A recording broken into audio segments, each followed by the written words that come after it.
Good morning, नमस्कार। स्वागत है आपका हमारे चैनल जीएस स्टडी 94 में। और दोस्तों मैं यश। तो जैसा कि आप जानते हैं कि दैनिक जागरण या फिर जनसत्ता का जिसके बारे में लगता है कि आवश्यक है आपको जानना या फिर आपके एग्ज़ाम के दृष्टिकोण से बहुत ही महत्वपूर्ण है, उसके बारे में हम यहाँ पर विचार विमर्श करते हैं और चीज़ों को बताते हैं। तो चलते हैं दोस्तों आगे। यहाँ पर लिखा है आत्मनिर्भर भारत ही एकमात्र विकल्प। जब से कोविड-19 का अटैक पड़ा हुआ है पूरे वैश्विक जगत में, सारे देश पहली प्राथमिकता यही दे रहे हैं, आत्मनिर्भर। ये मात्र यदि आप सोच रहे हैं भारत जैसे देश के संदर्भ में है तो आप गलत हैं। आज पूरा विश्व आत्मनिर्भर बनने की बात कर रहा है। इसके पीछे जो सबसे बड़ा कारण है यही है कि दोस्तों, जिस तरह से कई देशों की, मैं पूरे संसार में जितने भी देश हैं सबकी जीडीपी पूरी तरह से ध्वस्त हो गई है, तो इसलिए वो अपने देश के युवाओं को, अपने देश के कारोबारियों को, बिजनेसमैन को एक आत्मविश्वास दे रहे हैं। इसीलिए वो कह रहे हैं आत्मनिर्भर बनिए। मात्र भारत जैसे देश के संदर्भ में बातें नहीं हो रही है, सारे देश आज पहली प्रायोरिटी अपने देश के लोगों को दे रहे हैं। तो वैसे में भारत के तमाम तरह के और भारत के जो शासनाध्यक्ष हैं, चाहे होम मिनिस्टर हो, चाहे डिफेंस मिनिस्टर हो, चाहे प्राइम मिनिस्टर हो, सारे लोग आत्मनिर्भर बनने की सलाह दे रहे हैं। तो उसी बारे में आज हम बात करेंगे। और इसे लिखा है दोस्तों हमारे डिफेंस मिनिस्टर राजनाथ सिंह जी ने। यहाँ पे देखिए लिखा है, मनुष्य के बारे में पंडित दीनदयाल उपाध्याय जी का कहना था कि मनुष्य तन, मन, बुद्धि और आत्मा इन चार चीज़ों से मिलकर बना है। कोई भी राजनीतिक पार्टी जो व्यक्ति, परिवार, समाज और राष्ट्र का समग्र विकास करना चाहती है, उसे इन चारों की एक साथ चिंता करनी चाहिए ताकि तन, मन, बुद्धि और आत्मा की भी आवश्यकताएं पूरी हो सकें। तो देखिए कितना व्यवहारिक और कितनी स्पष्टता से राजनाथ सिंह जी ने अपनी बातों को यहाँ पे रखा है कि राजनीतिक पार्टी का जो सबसे पहला उद्देश्य, सबसे पहले जो उसकी प्राथमिकता होनी चाहिए दोस्तों, ये होनी चाहिए कि आपको एक छोटी सी कड़ी के साथ पहले प्राथमिकता देनी होगी व्यक्ति से, फिर व्यक्ति से परिवार का निर्माण होता है, फिर समाज और राष्ट्र का। जब प्रधानमंत्री नरेंद्र मोदी ने सबका साथ सबका विकास का नारा दिया तो उसका आधार हमारे मार्गदर्शक दीनदयाल जी का एकात्म मानववादी था। दीनदयाल जी ने जो 6 लक्ष्य दिए थे वे सशक्त और स्वाभिमानी भारत के निर्माण के साथ साथ आत्मनिर्भर भारत के संकल्प की पूर्ति के लिए भी ज़रूरी है। उनका कहना था कि लंबे प्रयासों के बाद मिली राजनीतिक स्वतंत्रता को सुरक्षित रखने की व्यवस्था हमें करनी चाहिए। मुझे यह कहते हुए संतोष होता है कि 1975 से 1977 तक का कालखंड यदि छोड़ दिया जाए तो भारत की राजनीतिक स्वतंत्रता को कभी आँच नहीं पहुँची। दूसरी बात दीनदयाल जी ने कही थी कि हमारी जनतंत्र प्रणाली जिससे संकट में पड़ जाए वैसा आर्थिक नियोजन न हो। यह एक ऐसा विषय जो आत्मनिर्भर भारत के संकल्प से बहुत करीबी रिश्ता रखता है। तो सबसे पहले मैं आपको बता दूं, आप कितने भी दावे कर लीजिए विकास के, वेट सॉरी, रूम में था तो हवा की वजह से दरवाज़ा बंद हो गया। उसके बाद देखिए यहाँ पे लिखा है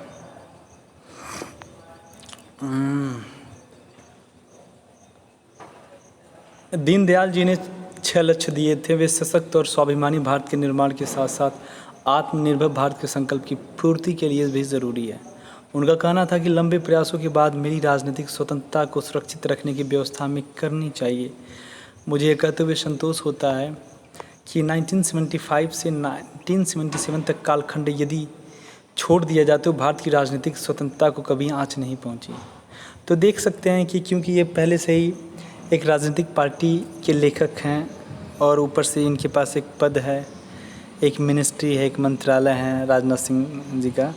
तो 1975 में इमरजेंसी इम्प्लीमेंट हुआ था हमारे देश में, और उसी इमरजेंसी इम्प्लीमेंटेशन की वजह से जितने भी नेतागण थे, जितने भी प्रशासनिक अधिकारी थे, जिन्होंने भी क्रिटिसाइज़ किया, विरोध किया, वो सारे लोग जेल के अंदर थे, जिसे आप आपातकाल के युग के नाम से भी जानते हैं।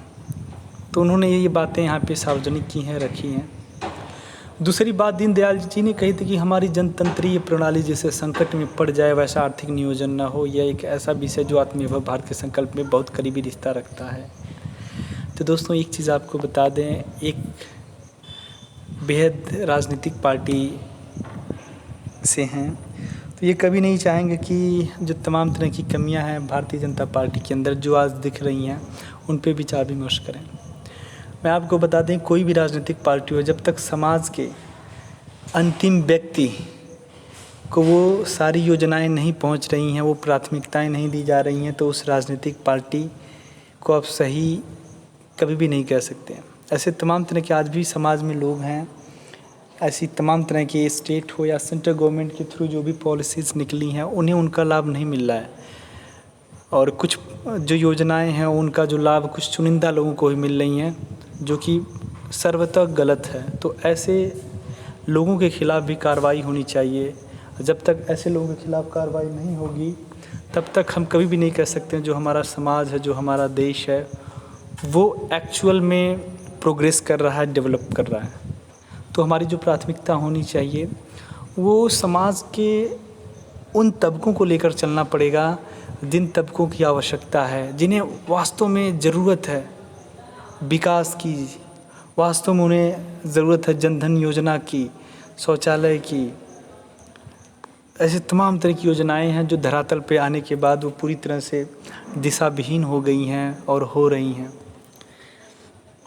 समाज के अंतिम पायदान पर खड़े व्यक्ति का कल्याण था। आज़ाद भारत में इस दिशा में ईमानदारी से प्रयास लंबे समय तक किए ही नहीं गए। इसकी शुरुआत अटल जी के प्रधानमंत्री बनने के बाद हुई। उन्होंने अन्न भंडारों का मुंह खोला और देश के गरीबों को अंत्योदय योजना के अंतर्गत सस्ती दरों पर अनाज उपलब्ध कराया।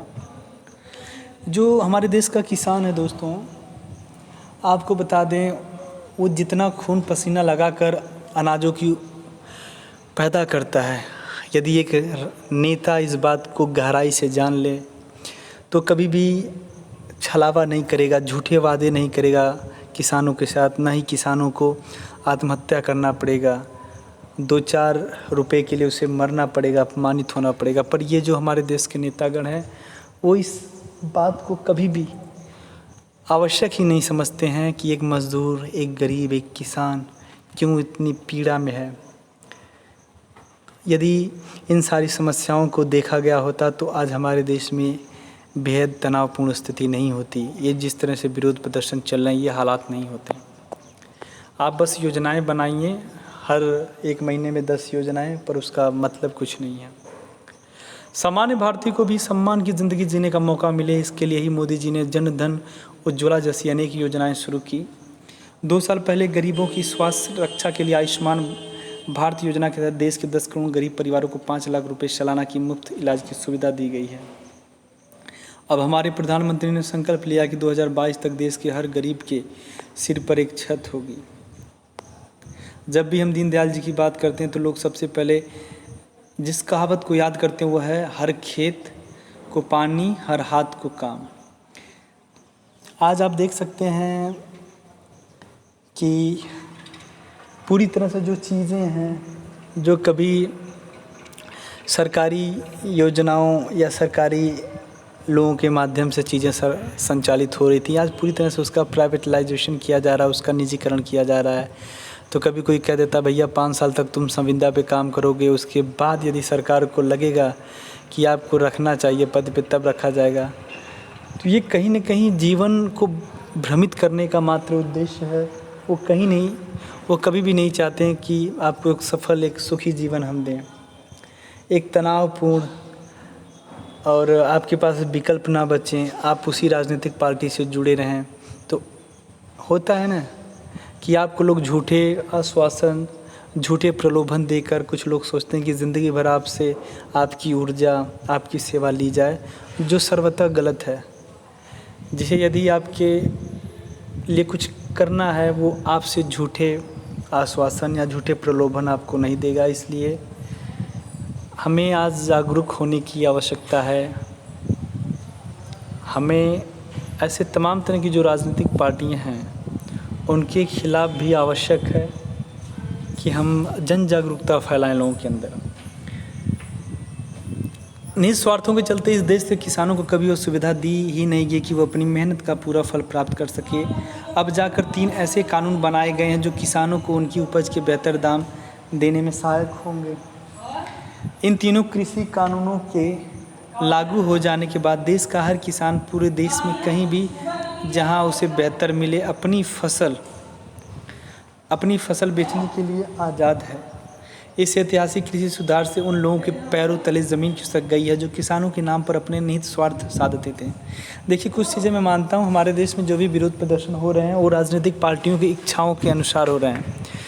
राजनीतिक पार्टियाँ जहाँ पे अराजकता नहीं भी फैलाना होता है, जिसका काम जो है शांति प्रिय तरीके से भी हो सकता है, जो कुछ विपक्षी राजनीतिक पार्टियाँ चाहती हैं नहीं इस पर एक बड़ा राजनीतिक खेल शुरू हो, उसके बाद राजनीतिक पार्टियों को नीचा दिखाया जाए, सरकार को गिरा दिया जाए, या फिर सरकार को जो अच्छे कार्य कर रही है उसको लोगों की नज़रों में बुरा बना दिया जाए कि जब नेक्स्ट इलेक्शन हो तो लोग उससे पूरी तरह से कुपित हो जाएं। ठीक है, ये चल रहा है आज हमारे देश में। इसलिए जानबूझकर एक गलतफहमी पैदा की जा रही कि हमारी सरकार न्यूनतम समर्थन मूल्य यानी एमएसपी की व्यवस्था ख़त्म करनी चाहती है, जबकि सच्चाई इसके ठीक उलट है। इसे ख़त्म करने का इरादा न कभी था और न ही आगे कभी होगा। यहाँ तक कि मंडी व्यवस्था भी कायम रहने वाली है। किसानों के हित और कल्याण के प्रति हमारी प्रतिबद्धता तो दीनदयाल जी के ज़माने से ही है। दीनदयाल जी का तीसरा विचार था कि हमारे सांस्कृतिक मूल्यों की हमें रक्षा करनी चाहिए। जिस तरह के उदात्त सांस्कृतिक मूल्य हमारे देश में सदियों से रहे हैं वे किसी और देश में नहीं मिलती हैं। वसुधैव कुटुंबकम का संदेश भी हमारे विश्व को अगर कहीं से गया तो हमारे भारत से गया। जो चौथा राष्ट्रीय लक्ष्य दीनदयाल जी ने दिया था वह था कि हमें सैनिक दृष्टि से आत्मरक्षा में समर्थ होना चाहिए। सामरिक नीति और आर्थिक नीति का सामंजस्य ही आत्मनिर्भर भारत के संकल्प की पूर्ति कर सकता है। आपको बता दें दोस्तों, आजकल यही हो रहा है। मुझे लगा कि आत्मनिर्भर बनाने के यहाँ पे सुझाव दिए जाएंगे, आत्मनिर्भर होने की बात की जाएगी, पर पूरी तरह से जो ये हैं, देखिए जो पढ़ा लिखा व्यक्ति है वही बहुत ही संकीर्ण मानसिकता की राजनीति करने वालों को परख सकता है। तो आप पढ़े लिखे लोग हैं, हमारा जो है कि किसी राजनीतिक पार्टी से किसी प्रकार का देश नहीं है, ठीक है। पर जब आप जिस बात को कहने के लिए यहाँ पे उपस्थित हुए हैं वो न करके यदि आप अपने राजनीतिक पार्टी को लेकर, अपने पद को लेकर चटुकारिता करें, वो सर्वथा गलत है। आप ऐसे लेखों को लिखिए जिससे समाज में जो भ्रम पैदा हो रहा है या फिर एक दिशा दी जाए, एक ज्ञान जाए लोगों तक। ये चीज़ें न करके आप बस अपनी बातों में उलझा रहे हैं, जो कि गलत है। मुझे लगा कि आज आप बताएंगे कि सशक्त आत्मनिर्भर कैसे बना जाए, पर वो सारी चीज़ें बस आप अपने राजनीतिक पार्टियों के द्वारा जो आपने इतिहास से लेकर आज तक जो अचीव किया है उसके बारे में आपने यहाँ पे गुणगान गाया है। दीनदयाल जी के अनुसार 5वां लक्ष्य है आर्थिक स्वावलंबन का, जिसके भीतर से आत्मनिर्भर भारत की प्रतिध्वनि निकलती है। हमारे प्रधानमंत्री ने 2014 में स्पष्ट कर दिया था कि वह भारत में मैन्युफैक्चरिंग को बढ़ावा देने का संकल्प ले चुके हैं। मेक इन इंडिया कार्यक्रम के अंतर्गत देश में मैन्युफैक्चरिंग को बढ़ावा देने वाले कई निर्णय लिए गए हैं। इसके बावजूद मैन्युफैक्चरिंग सेक्टर की भारत की जीडीपी में हिस्सेदारी 15% से ऊपर नहीं बढ़ सकी। अब जब बदली हुई परिस्थितियों में आत्मनिर्भर भारत का संकल्प लिया गया तो सभी चुनौतियों की पड़ताल की जा रही है। कई बार लोग पूछते हैं कि आत्मनिर्भर भारत के अंतर्गत आप ऐसा क्या करेंगे जो मेक इन इंडिया में नहीं हो रहा था। रक्षा मंत्री के नाते मैं रक्षा क्षेत्र के लिए गए सिर्फ 2 निर्णयों की चर्चा यहाँ पर करना चाहूँगा। पिछले दिनों मैंने 101 रक्षा उपकरणों की एक नेगेटिव सूची जारी की, जिसके माध्यम से यह नीतिगत निर्णय लिया था कि ये सारे उपकरण अब आयात नहीं होंगे, बल्कि इनका निर्माण यहाँ मौजूद कंपनियाँ ही करेंगी। इस एक निर्णय से 1 साल में 52,000 करोड़ रुपए के विनिर्माण अवसर पैदा हो गए। मैं मानता हूं कि जब हम लोकल के लिए वोकल होंगे तो हमें भारत में आसानी से बनने वाली चीज़ें तो मिलेंगी ही, साथ ही इस प्रोत्साहन से वे चीज़ें भी भारत में बनने लगेंगी जो आज नहीं बन पाती हैं। इस देश में श्रमिकों के लिए कानून के इतने बड़े बड़े जाल और जंजाल थे कि मजदूर को अपने अधिकारों की प्राप्ति लगभग असंभव हो गई थी। अब हमारी सरकार ने संसद में नए विधेयकों को पारित कर देश में नए श्रमिक सुधारों की नींव रख दी है। इन नए श्रमिक कानूनों के माध्यम से भारत के करीब 50 करोड़ संगठित और असंगठित क्षेत्र के श्रमिकों को वेतन समय पर देना और उसकी सेवाओं का सुरक्षित रखना अनिवार्य कर दिया गया है। दीनदयाल जी ने देश के श्रमिकों के कल्याण के लिए जो सोचा था उसे आज प्रधानमंत्री नरेंद्र मोदी के नेतृत्व में पूरा किया जा रहा है। खेत खलियान से लेकर जंग के मैदान तक भारत अपनी ज़रूरतों को पूरा करने की क्षमता हासिल कर ले, यही आत्मनिर्भर भारत का हमारा संकल्प और यही इस देश के सामने एकमात्र विकल्प भी है। तो दोस्तों, मोटा बात यह है कि इन्होंने पूरी तरह से अपनी बातों को रखा है, पर कहीं न कहीं इन्होंने चटुकारिता की है या फिर अपनी पार्टी विशेष तक ये सीमित रह गए हैं। जो एक्चुअल में जो समस्याएं हैं, जो बाधा उत्पन्न हो रही हैं आत्मनिर्भर भारत बनने में, कहीं आप चले जाइए बैंकों में, एक गरीब व्यक्ति, एक मध्यम वर्गीय परिवार को लोन नहीं मिलता है, पैसा नहीं मिलता है, ऋण नहीं मिल रहा, और आप आत्मनिर्भर भारत होने की बात कर रहे हैं। किस तरह से लोगों से लूटा जा रहा है। तो ये सारी कमियां हैं जो कहीं न कहीं हमें बेहतर और विकसित बनने में रोक रही हैं। इस पे आप आत्ममंथन करें। तो आज के लिए इतना ही। नमस्कार, धन्यवाद।